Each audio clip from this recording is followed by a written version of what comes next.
వక్ఫ్ సవరణ చట్టంపై స్టే ఇచ్చేందుకు సుప్రీంకోర్టు నిరాకరించింది. వక్ఫ్ సవరణ చట్టంపై యథాతథ స్థితి కొనసాగించాలని సుప్రీంకోర్టు స్పష్టం చేసింది. వక్ఫ్ కౌన్సిల్లో కొత్త నియామకాలు చేపట్టవద్దని ధర్మాసనం ఆదేశించింది. కౌంటర్ దాఖలకు కేంద్రానికి వారం రోజుల గడువు ఇచ్చింది సుప్రీంకోర్టు.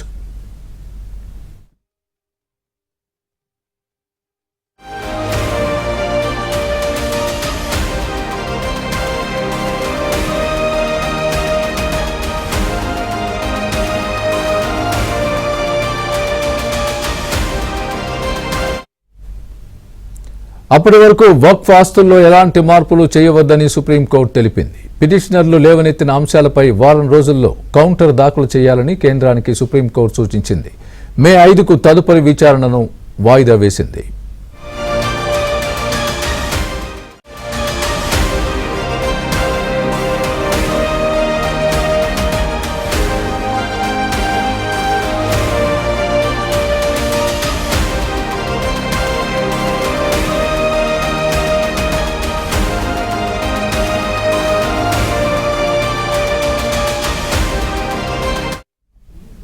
కేంద్ర ప్రభుత్వం తరపున ఎస్జీ తుషార్ మెహతా వాదించారు. ఆ క్రమంలో కొన్ని సెక్షన్లను మాత్రమే చదివి నిర్ణయం తీసుకోవద్దని ఆయన ధర్మాసనాన్ని కోరారు. ఈ విషయంలో అనేక సవరణలు, కమిటీల ఏర్పాట్లు, లక్షల సంఖ్యలో అభ్యర్థనలు ఉన్నాయని గుర్తు చేశారు. గ్రామాలను వక్ఫ్ ఆస్తులుగాను, వ్యక్తిగత ఆస్తులను తీసుకున్నారని వివరించారు. ఇది ప్రజలపై ప్రభావం చూపుతుందని పేర్కొన్నారు.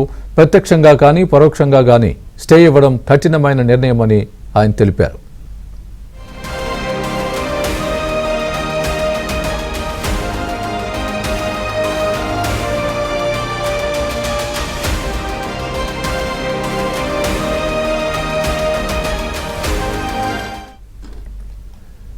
తుషార్ మెహతా వాదనలు విన్న సుప్రీంకోర్టు చీఫ్ జస్టిస్ తాము పరిస్థితి మారిపోవాలని కోరుకోవడం లేదన్నారు.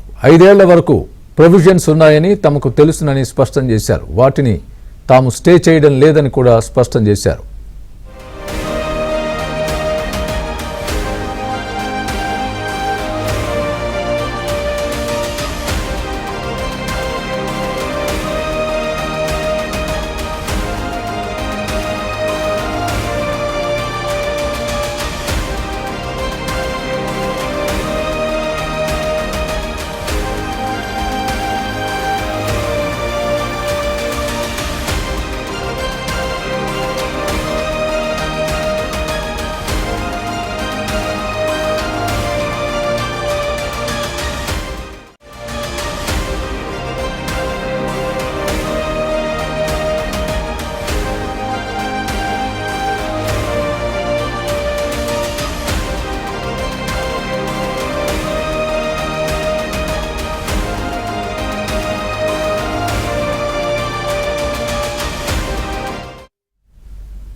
కేంద్రం తెచ్చిన వక్ఫ్ సవరణ చట్టంతో పేద ముస్లింలకు న్యాయం జరుగుతుందని అన్నారు కేంద్ర మంత్రి కిషన్ రెడ్డి. గతంలో కాంగ్రెస్ ఓటు బ్యాంకు రాజకీయాల కోసం వక్ఫ్ చట్టంలో మార్పులు చేశారని ఆరోపించారు. ఉపయోగించినప్పటికీ ముస్లిం సమాజాన్ని ఓటు బ్యాంకు రెచ్చగొట్టి ముస్లింల ఓట్ల కోసం, ముస్లిం ఓట్లు కొల్లగొట్టడం కోసం ఎంత తప్పుడు ప్రచారం చేసినప్పుడు కూడా రేడు కాకపోయినా రేపైనా ముస్లింలందరూ కూడా మేము తీసుకున్నటువంటి నిర్ణయం, నరేంద్ర మోడీ గారి ప్రభుత్వం తీసుకున్న నిర్ణయం చాలా మంచి నిర్ణయం, మా హితం కోసం తీసుకున్నటువంటి నిర్ణయంగా ముస్లిం సమాజం అంతా కూడా మరి ఈరోజు అభినందిస్తున్న విషయం మాకు పూర్తి విశ్వాసం ఉంది.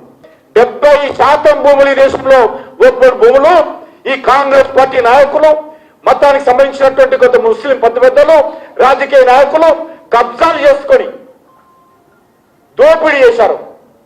అందుకే ఈరోజు అనేక వేల ఎకరాల భూమి, లక్షల ఎకరాల భూమి దోపిడీకి గురైంది. దాని గురించి మాట్లాడారు. ఈరోజు మేము మనవి చేస్తా ఉన్నాను, ఈ చట్టం వచ్చిన తర్వాత గజం భూమి ఎవరైనా కబ్జా చేస్తే, ఏ నాయకుడు కానీ, ఏ పార్టీ వాడు కానీ, ఏ మత నాయకుడు కానీ ఎవరైనా కబ్జా చేస్తే ఖచ్చితంగా అని మెడలు వంచి ఈరోజు ఆ భూమిని రక్షించేటువంటి బాధ్యత నరేంద్ర మోడీ గారి ప్రభుత్వాన్ని మనం చేస్తా ఉన్నాం.